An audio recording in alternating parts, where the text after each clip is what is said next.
بتصحى تعبان رغم انك نمت كفايه، بتتقلب في السرير نص ساعه عشان تنام، بتحس ان نص النهار مخك بيفصل ومش قادر تركز. الثلاث حاجات دول مش صدفه، دول اعراض ل7 اخطاء بتعملها كل ليله، وانا هوريك ازاي توقفهم النهارده. 7 تغييرات صغيره كل واحده فيهم هتفهم السبب العلمي وراها، وكلهم مع بعض هيعملوا فرق انت مش متخيل. رقم 1، نام واصحى في نفس الميعاد كل يوم، حتى الجمعه والسبت. جواك ساعه حقيقيه في المخ بتقول لجسمك امتى ينام وامتى يصحى. الساعه دي ما بتفهمش انا تعبان النهارده، بتفهم التكرار بس. لما تنام كل يوم في ميعاد بتبقى زي موظف بتغير له مواعيد الشغل كل يوم، تايه طول الوقت. اخطر لحظه في الويك اند، لما تنام لحد الساعه 12 يوم الجمعه، انت عامل لجسمك رحله طيران لبلد تانية وانت قاعد في بيتك. العلماء بيسموها سوشيال جيت لاج. عشان كده يوم السبت بالليل بتفضل تتقلب في السرير ومش عارف تنام. ثبت الميعاد، خصوصا ميعاد الصحيان، ده الزرار اللي بيظبط الساعه كلها. رقم 2، اقفل كل الشاشات قبل النوم بساعه، مش بس عشان الموبايل بيشد انتباهك، القصه في الضوء الازرق اللي طالع من الشاشه. الضوء ده مخك بيفهمه على انه نهار، فبيوقف افراز هرمون الميلاتونين، الهرمون اللي بيقول لك نام. يعني انت قاعد في السرير بتقول لجسمك انا عايز انام، وفي نفس الوقت ماسك حاجه بتقول لمخك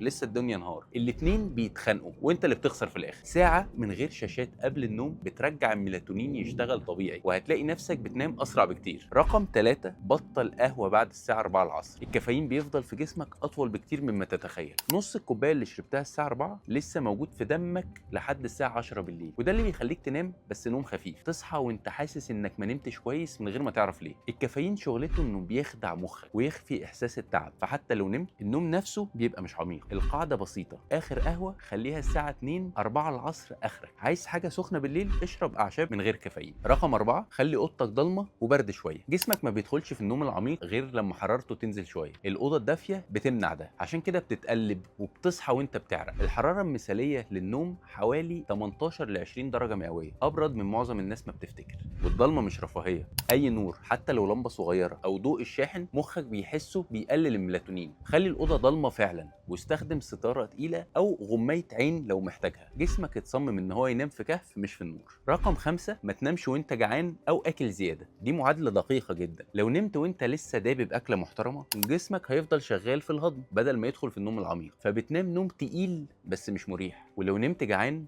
الجوع هيصحيك في نص الليل وانت مش فاهم ليه. الحل، اخر وجبه كبيره قبل النوم بساعتين او 3، وعايز تاكل قبل النوم بشويه حاجه خفيفه بس مش طبق مكرونه. سيب لجسمك مساحه انه ينام، مش انه يفضل شغال في الهضم. رقم 6، لو ما قدرتش تنام في خلال 20 دقيقه قوم من السرير، وده عكس اللي بتعمله بالظبط. انت بتفضل في السرير تتقلب وتقول انا هنام دلوقتي. المشكله ان مخك بيبتدي يربط السرير بالقلق والتفكير مش بالنوم، فكل ليله بتبقى اصعب من اللي قبلها. لو عدت 20 دقيقه وما نمتش، قوم اعمل حاجه هاديه في نور خفيف، اقرا كتاب، اسمع حاجه تهديك لحد ما تحس انك عايز تنام، وبعدين ارجع. كده بترجع مخك يربط السرير بالنوم بس. تخيل السرير زي مكان مخصص لحاجه واحده، وما تخليش مخك يشوفه انه ساحه معركه. رقم 7، اطلع في النور اول ما تصحى من النوم، ودي اهم حاجه في الفيديو كله، دي اللي معظم الناس بتنساها وهي اقوى واحده. النور الطبيعي الصبح هو الاشاره الاساسيه اللي بتظبط ساعتك الداخليه. اول 10 دقائق نور بعد ما تصحى بتقول لمخك اليوم ابتدى دلوقتي، وده اللي بيخليك تحس بالنوم في الميعاد الصح بالليل. يعني نومك الكويس بالليل بيتقرر الصبح مش بالليل. دي اغرب جمله طبعا في الفيديو، بس دي الحقيقه. اول ما تصحى افتح الشباك واطلع بره 10 دقائق بدل ما تمسك الموبايل في الضلمه، ده لوحده ممكن يظبط نومك اكتر من اي نصيحه تانية. لو لاحظت كل النصايح دي مش بتتطلب منك تجيب نوم اكتر، بتطلب منك تدي جسمك اشارات اوضح. النوم مش حاجه بتجبرها، دي حاجه بتسمح لها تحصل لما الظروف تبقى صح. ومش لازم تطبق ال7 مره واحده، ابتدي ب2 بس. ممكن تثبت ميعاد نومك